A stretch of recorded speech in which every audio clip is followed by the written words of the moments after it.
மீடியஸ் நான் உங்கள் பிரசன்யா. இப்போது நம்ம நாட்டில் மிகப்பெரிய தாக்கத்தை ஏற்படுத்திட்டு இருக்க புதிய கல்விக் கொள்கை 2020 அதை பற்றி தான் பார்க்க போகிறோம்.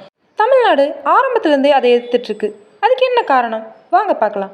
1947க்கு முன்னாடி வர நம்ம பிரிட்டிஷ் கண்ட்ரோலில் தான் இருந்தோம். ஸோ அவங்க நமக்கு ஏற்படுத்தியிருந்த கல்வி முறையை தான் நம்ம ஃபாலோ பண்ணிகிட்டு இருந்தோம். பட் ஆஃப்டர் இண்டிபெண்டன்ஸ் இந்தியர்கள் கைக்கு வந்ததும் இம்மிடியேட்டாக மாற்றங்களை கொண்டு வர முடியலனாலும் நம்மளோட எஜுகேஷன் சிஸ்டத்தை வலுப்படுத்துறதுக்காக நிறைய ஸ்டெப்ஸ் எடுத்தாங்க, நிறைய கமிட்டிஸ் போட்டாங்க. அதோட எதிரொலிப்பு தான் இந்த புதிய கல்விக் கொள்கை. இது முதலாக 1968 இந்திரா காந்தி பிரைம் மினிஸ்டராக இருந்தப்பவே இன்ட்ரடியூஸ் பண்ணாங்க. ரெண்டாவது முறையாக 1986 ராஜீவ்காந்தி பிரைம் மினிஸ்டராக இருந்தப்ப அந்த காலகட்டத்துக்கு ஏற்ப மாறுதல்களோட இதை கொண்டு வந்தாங்க.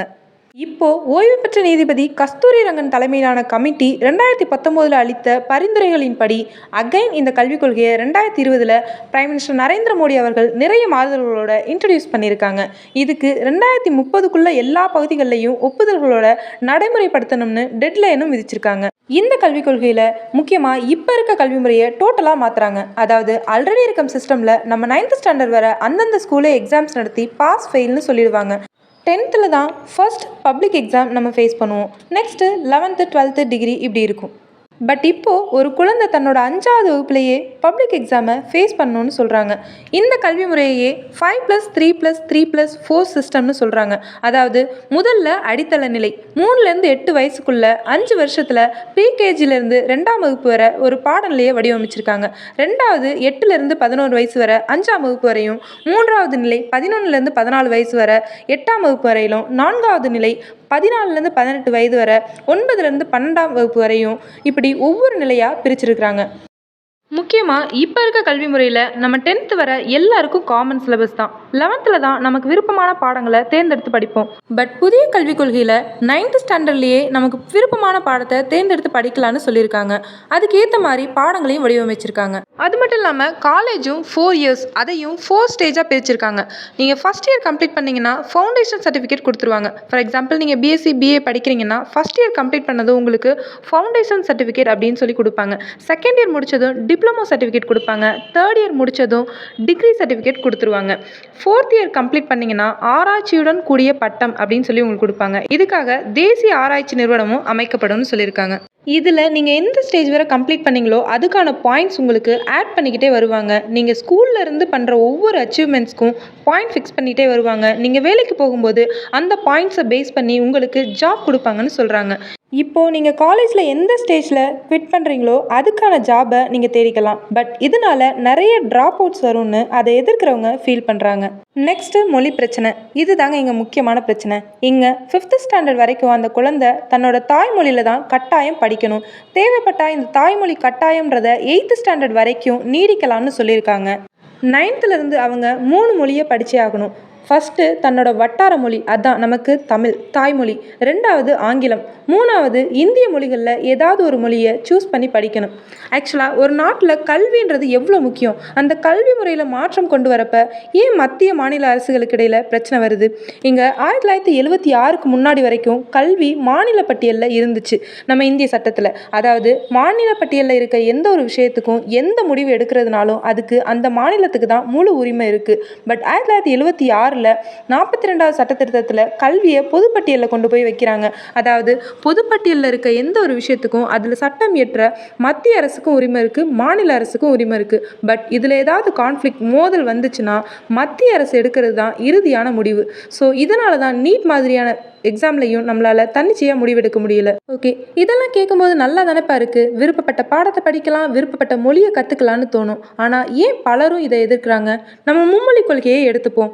அதாவது தமிழ்நாட்டில் எல்லா பகுதிகளிலையும் தமிழ் மொழி சொல்லிக் கொடுக்க ஆசிரியர்கள் நிச்சயம் இருப்பாங்க. ரெண்டாவது இங்கிலீஷ், இதுக்கும் ஆசிரியர்கள் நிறைய இருப்பாங்க. பட் இந்த மூன்றாவது மொழியாக நம்ம நினச்ச மொழியை சூஸ் பண்ணாலும் அதை சொல்லிக் கொடுக்க ஆள் இருப்பாங்களா?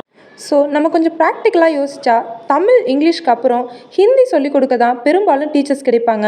அப்போ ஆப்வியஸாக எல்லா ஸ்கூல்லையும் ஹிந்தி தான் தேர்ட் லாங்குவேஜாக சூஸ் பண்ணுவாங்க. அப்போது இன்டைரக்டாக ஹிந்தி தான் கற்றுக் கொடுப்பாங்க.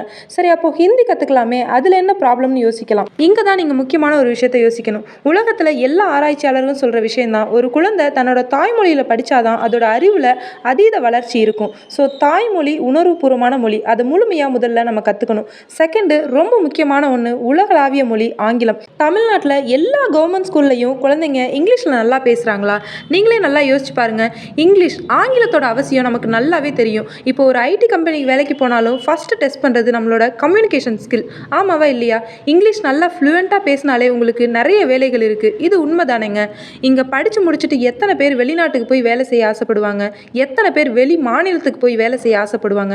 நிச்சயம் வெளிநாடுகளுக்கு தான் பெரும்பாலும் போக ஆசைப்படுவாங்க. அப்போது இங்கே தேவையானது ஆங்கிலமா ஹிந்தியா? ஹிந்தி தேவையில்லைன்னு நான் எங்கேயும் சொல்லலை. பட் அதை விட ரொம்ப முக்கியமான ஆங்கிலத்தை தமிழ்நாட்டில் எல்லா ஸ்கூல் மாணவர்களும் ஃப்ளூயண்ட்டாக பேச கற்றுக் கொடுக்க முதல்ல ஏற்பாடு பண்ணுங்கள். இன்னமும் எங்கேயாவது ஒரு அரசு பள்ளி மாணவன் ஆங்கிலம் நல்லா பேசுனா ஆச்சரியமாக பார்க்குற இடத்துல தான் நம்ம இருக்கோம். ஸோ ஃபஸ்ட் அதை மாற்றணும். தாய்மொழி நல்லா பேசுகிற ஒரு மாணவனால் எந்த மொழியை வேணாலும் கற்றுக்க முடியும். ஸோ இப்போ தாய்மொழிக்கு அடுத்து முக்கியமாக இருக்க ஆங்கிலத்தை நல்லா பேச போதுமான சூழ்நிலையை உருவாக்குங்க. சும்மா ஸ்கூலில் ஆங்கிலம் ஒரு பாடமாக கிராமரை மட்டும் சொல்லித் தரதுனால எந்த பயனும் இல்லை. அவன் தைரியமாக ஃப்ளூயண்ட்டாக பேசுகிற மாதிரி ஸ்போக்கன் இங்கிலீஷை கற்றுக் கொடுங்க. அப்புறம் பாருங்கள், உலகத்தில் இருக்க எந்த மொழியையும் அவன் ஈஸியாக கற்றுப்பான். பாடமுறைகள்லையும் இந்தியாவில் மற்ற மாநிலங்களை விட தமிழ்நாடு டெக்ஸ்ட் புக் அதோட தரம் ரொம்பவே சூப்பராக இருக்குன்னு சொல்லுவாங்க. ஸோ நல்ல விஷயங்கள் நம்மக்கிட்ட இருக்குது, அதை நல்லபடியாக கொண்டு சேர்க்க தான் முடியலை. உங்களுக்கு ஒரு லாங்குவேஜ் கற்றுக் கொடுக்க ஆசைப்பட்ட ஒவ்வொரு பகுதியிலையும் ஒரு லாங்குவேஜ் சென்டர் கூட நீங்கள் உருவாக்கலாம். ஸ்டூடெண்ட்ஸ், பொதுமக்கள் யார் வேணாலும் கற்றுக்கிற மாதிரியான ஒரு சூழலை சென்ட்ரல் கவர்மெண்ட்டே எல்லா இடத்துலையும் ஏற்படுத்தலாமே. ஸ்கூலில் தான் கற்றுக் கொடுக்கணும்னு இல்லை. ஃபார் எக்ஸாம்பிள், ஒரு மாணவனுக்கு பாடத்தை கற்றுக்க தாய்மொழி தேவை, ரெண்டாவது அவன் உலக அறிவு தெரிஞ்சுக்க ஆங்கிலம் தேவை. இது ரெண்டையும் நல்லபடியாக ஸ்கூலில் கற்றுக் கொடுத்துட்டு அவன் படித்து முடிச்சு எந்த பகுதிக்கு வேலைக்கு போகிற சூழல் ஏற்படுதோ, ஃபார் எக்ஸாம்பிள் அவனுக்கு ஜப்பானில் வேலை கிடைச்சா அவன் போகிறதுக்கு முன்னாடி தேவையான பேசிக் ஜப்பான் மொழியை கற்றுக் கொடுக்குற மாதிரியான சூழல் ஏற்படுத்துங்க. நெக்ஸ்ட் அவன் அங்கே போனது தாய்மொழி அறிவும் ஆங்கிலம்ன்ற டூலும் இருக்கிறதால ஜப்பான் மொழி என்ன எந்த மொழியையும் ஈஸியாக கற்றுக்க முடியும். இந்த புதிய கல்விக் கொள்கையும் கூட இப்போ நம்ம ஒரு பஜாருக்கு போனால் ஒரு கடையில் எது எடுத்தாலும் 10 ரூபான்னு போர்டு வச்சுருப்பான். பட் கடைக்குள்ளே போனதும் ஒரு குறிப்பிட்ட பகுதிக்கு தான் அது செல்லும், பக்கத்தில் எல்லாத்துக்குமே அதிகமான விலையை வச்சுருப்பான். அந்த மாதிரி தான் இதை பார்க்கும்போது 10 ரூபா கணக்கு தான் இருக்கும். ஒத்துக்கிட்டு உள்ளே போனதும் தான் நமக்கு தெரியும் அங்கே இருக்க ரெஸ்ட்ரிக்ஷன். ஸோ இங்கே பொதுமக்களான நம்ம மொழியை அரசியலாக பார்க்க வேணாம். நம்ம குழந்தைகளோட எதிர்காலத்துக்கான பேஸ்மெண்ட்டை ஸ்ட்ராங்காக கொடுப்போம். பில்டிங்கை அவங்களே சூப்பராக எழுப்பிப்பாங்க. இது என்னோட பார்வை. உங்களோட கருத்துக்களையும் கமெண்ட்டில் எதிர்பார்க்குறேன். வீடியோ பிடிச்சிருந்தா லைக் பண்ணுங்கள், சப்ஸ்கிரைப் பண்ணி சப்போர்ட் பண்ணுங்கள். தேங்க்யூ ஃபார் வாட்சிங்.